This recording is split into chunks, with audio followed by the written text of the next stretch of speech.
Good morning friend, आप मेरा channel देख रहे हैं मोहन सर लेक्चर 01। अगर अभी तक आपने चैनल को सब्सक्राइब नहीं किया है तो पहले प्लीज़ सब्सक्राइब कर लीजिए, क्योंकि इसी चैनल पे आपको एमएससी फर्स्ट ईयर से फाइनल ईयर तक की सभी इंपॉर्टेंट थ्योरम बिल्कुल इजी वे से प्रोवाइड होगी।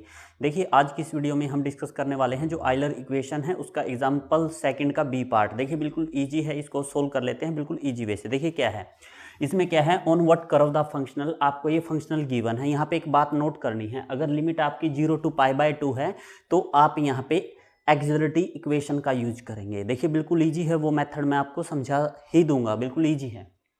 विद y0 ये कंडीशंस गिवन है, y0 पे 0 वैल्यू है एंड y π/2 पे 1 वैल्यू है। बी एक्सट्रीमाइज्ड, भाई एक्सट्रीमाइज्ड है यहाँ पे, या तो मिनिमम है या मैक्सिमम है। जो ये आपको कर्व गिवन है, ये फंक्शनल गिवन है। सबसे पहले जो आपको फंक्शनल गिवन है उसको कंपेयर करना है। लिखेंगे comparing the given functional with, देखिए सॉल्यूशन करते हैं।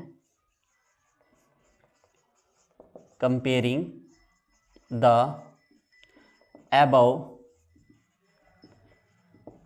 फंक्शनल विद, देखिए जो अबव फंक्शनल है उसका कंपेयर करना। अगर लिमिट 0 to π/2 है तो यहाँ पे 0 to π/2 लेना है। f times x y dash dx we gate.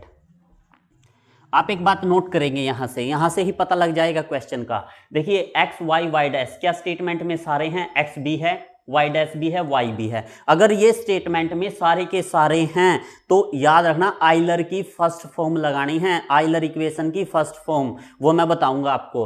तो आपको देखिए 0 to π/2 ये रहा, dx ये रहा, जो ये बीच का मैटर है देखो इतना, ये यहां से लेके यहां तक, ये क्या है, ये है आपका f times x y dash. तो we get f is equal to x y dash is equal to, देखिए जो बीच वाला मैटर है क्या है, y square minus y dash का square minus 2y sine x। Is it right?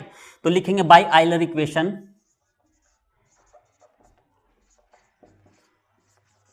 देखिए आइलर की इक्वेशन की जो फर्स्ट फॉर्म है,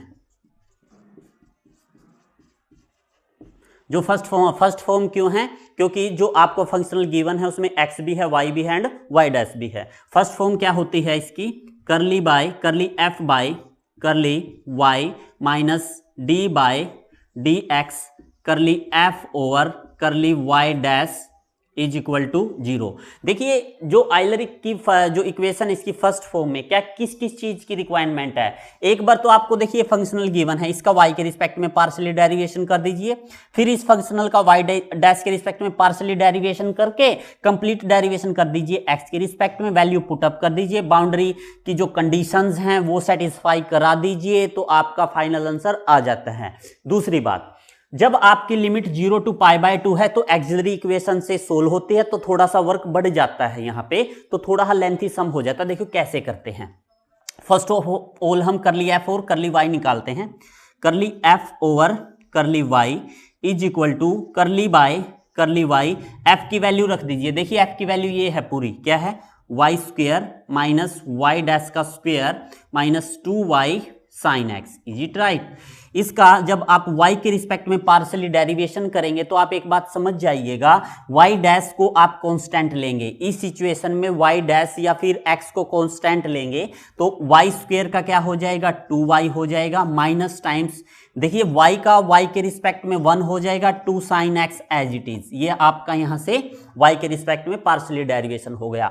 अब अंदर का कर लिया और कर ली y डैश, यानी कि जो फंक्शन है उसका y डैश के रिस्पेक्ट में पार्शियली डेरिवेशन करना है, यानी करली बाई करली y डैश। अब देखिए फंक्शनल क्या गिवन था आपको, फंक्शनल ये गिवन है, देखिए यहाँ पे क्या है, y square minus y dash का square minus 2y sine x। Is it right? चूंकि आप y डैश के रिस्पेक्ट में पार्शियली डेरिवेशन कर रहे हैं तो y डैश का तो क्या हो जाएगा, माइनस 2y डैश, बट आप याद रखिएगा y स्क्वेयर एंड y और x ये सारे कांस्टेंट है, वो 0 हो जाएंगे। फिर उसके बाद d by d x find out करना है। देखिए d बाय डी एक्स, इसका ये क्या है आपका, ये है, तो मैं यहाँ पे डायरेक्ट लिख देता हूँ d बाय डी एक्स किसका फाइंड आउट करना है, करली एफ और करली वाई डैश का, तो आप d by d x find out करेंगे। यहाँ पे जो करली एफ और करली वाई डैश का जो आंसर आया है माइनस टाइम्स 2y डैश, और आपको लास्ट वीडियो में बताया था 2y डबल डैश लिख सकते हैं, क्योंकि y डैश का मतलब होता है dy by d x. dy by d x की d बाय डी एक्स के साथ मल्टीप्लाई करेंगे, डी स्क्वेयर वाई और डी एक्स स्क्वेयर हो जाएगा, एंड डी स्क्वेयर वाई और डी एक्स स्क्वेयर को आप y डबल डैश लिख सकते हैं। जो आपकी ये वैल्यूज आई हैं करली एफ और करली वाई, करली एफ और करली वाई डैश का derivation with respect to x, ये पुटअप कर दीजिए इक्वेशन फर्स्ट में। लिखेंगे द गिवन वैल्यूज, या इसका नेमिंग कर लीजिए आप, जो भी आपको स्टेबल हो, given values put up in equation first. तो लिखेंगे यहाँ पे, यहां से ये मैं रिमूव कर देता हूं, ये वाला मैं लिख देता हूं यहां पे, all values put up in equation first, putting the lower, या पुटिंग द ऑल वैल्यूज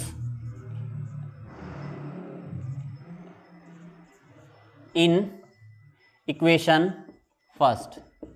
जो ये फर्स्ट इक्वेशन है इसमें सारी की सारी वैल्यू पुटअप कर दीजिए। देखिए करली एफ और करली वाई की वैल्यू क्या है, ये है 2y minus 2 sine x, is it right, बीच में माइनस का साइन है। इस पूरे की वैल्यू क्या है, minus 2y double dash is equal to 0। I think so मैं यहां तक आपको समझा पाया। देखिए इसकी वैल्यू निकाल ली, इसकी वैल्यू निकाल ली, दोनों की वैल्यू ये आइलर इक्वेशन में पुट कर दी।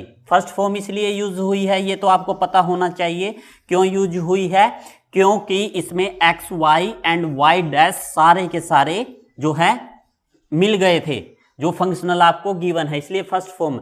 ये माइनस माइनस क्या हो जाएगा, प्लस हो जाएगा। ठीक है, इसको आप ऐसे भी लिख सकते हैं।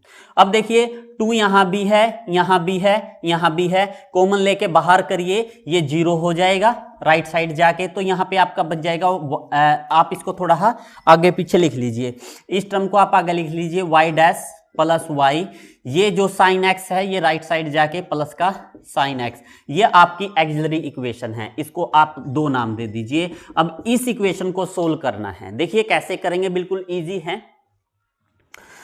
यहां पे इसको देखिए आप समझिएगा, इसको मैं लिख सकता हूं डी स्क्वेयर वाई और d x square plus y is equal to sine x. यहां पे पुट कर देता हूं मैं, पुट क्या, डी बाय डी एक्स को कैपिटल डी पुट कर देता हूं, तो ये क्या हो जाएगा, डी स्क्वेयर वाई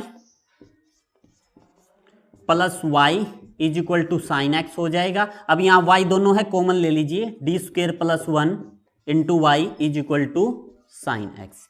आई थिंक सो मैं यहां तक आपको समझा पाया। अब देखिए लिखेंगे auxiliary equation of equation second की एक्सिलरी इक्वेशन कैसे फाइंड आउट करेंगे, लिखेंगे एक्सिलरी, यहां से मैं ये करता हूं,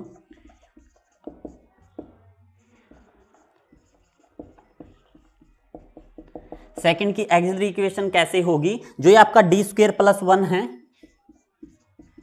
इसको आप 0 रख दीजिए, तो यहां से d की वैल्यू प्लस माइनस ओएटा आ जाएगी। ये ओएटा क्यों आया है मैं आपको बता देता हूं, क्योंकि यहां से d की वैल्यू क्या आ जाएगी, -1 डी स्क्वेयर की, और स्क्वेयर का परली साइड स्क्वेयर रूट आएगा, और ये plus minus square root -1 iota होता है, plus minus as it is, इसलिए d की वैल्यू क्या आ जाएगी, plus minus ओएटा।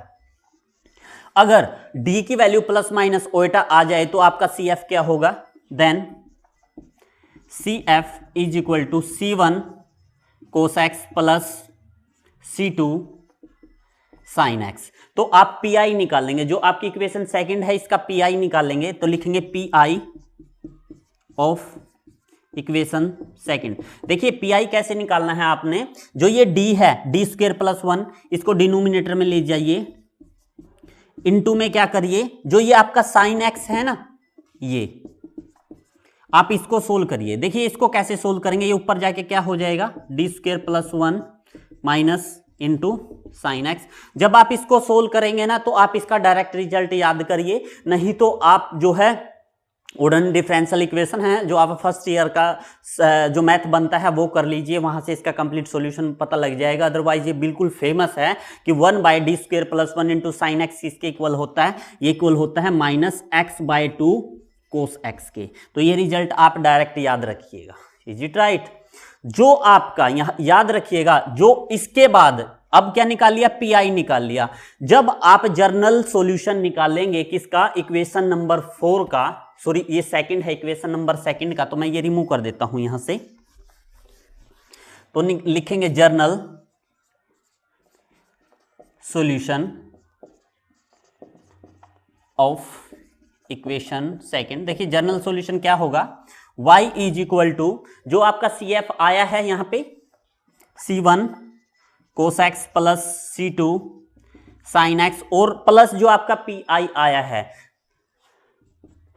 -Times x/2 × cos x। Is it right? This one y = C1 cos x + C2 sin x, plus minus ये क्या हो जाएगा, -x/2 × cos x।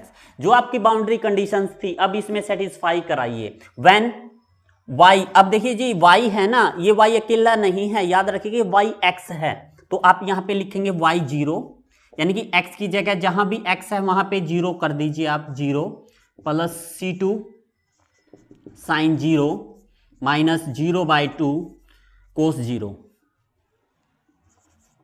तो आप यहां से देखिए cos 0 1 होता है, C1 और y0 की वैल्यू देखिए, y0 की वैल्यू 0 गिवन है, तो यहां से C1 की वैल्यू आपकी क्या आ गई, 0। चूंकि sin 0 0 होता है और 0 की 0 के साथ मल्टीप्लाई करिए तो 0 हो जाएगा इसके साथ।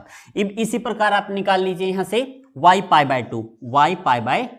Is it right? This one also equal to C1 cos x की जगह π/2 पुट कर दीजिए, प्लस C2 sin π/2 -π/4, क्योंकि π/2 एंड 2 4, और ये आपका हो जाएगा यहां से cos π/2। आप याद रखिए, देखिए cos π/2 0 होता है, cos π/2 0 होता है, sin π/2 1 होता है, तो यहां से C2 बच जाएगा, C2।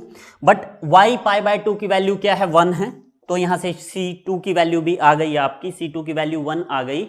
अब ये जो C1 और C2 की वैल्यू निकालनी है, जो इसकी जर्नल सॉल्यूशन है उसमें पुट कर दीजिए, putting the value C1 and C2 in equation, इसको आप सेकंड एंड थर्ड नाम दे दीजिए, थर्ड।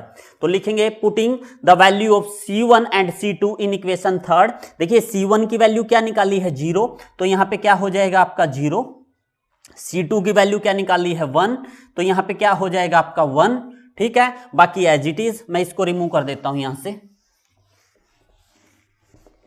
अब देखिए y = ये तो 0 हो गया, ये आपका sin x हो गया, ये आपका प्लस x/2 cos x, ये आपका जो है फाइनल आंसर होगा। तो मिलते हैं नेक्स्ट वीडियो में नेक्स्ट सम के साथ, नेक्स्ट प्रॉब्लम के साथ। हम कर रहे हैं आइलर इक्वेशंस की जो प्रॉब्लम होती है dependent of x, y and y' या फिर इन पे इंडिपेंडेंट होगा। तो मिलते हैं नेक्स्ट वीडियो में, बने रहिए मेरे साथ। Mohan sir lecture 01। Thanks again.